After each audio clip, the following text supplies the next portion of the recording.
kitchen. Today we are going to be making a 3-ingredient raspberry yogurt chocolate bite.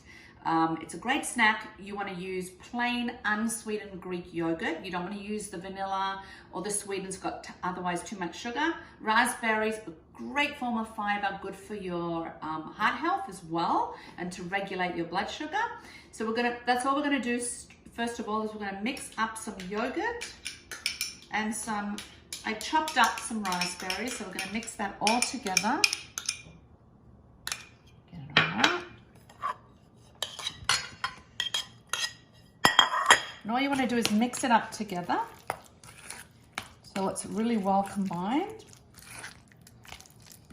It's just so easy. I saw this recipe on Instagram and it looked delicious. All you want to do is take parchment paper, make little discs, little circles with your mixture, and we're going to pop it in the freezer. And when it's firm, we're going to come back and we're going to dip it in chocolate. I mean, you could leave it just like this if you didn't want to add the chocolate, but we're going to add the chocolate. So I'll be back when they're nice and firm.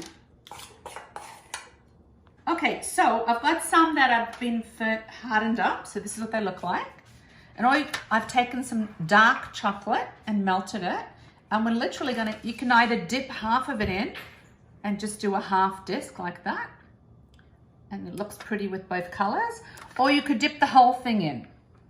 I'm just gonna do half.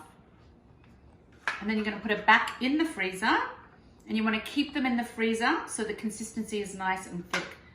And look how pretty they look. Chocolate, yogurt, raspberry bites. Enjoy.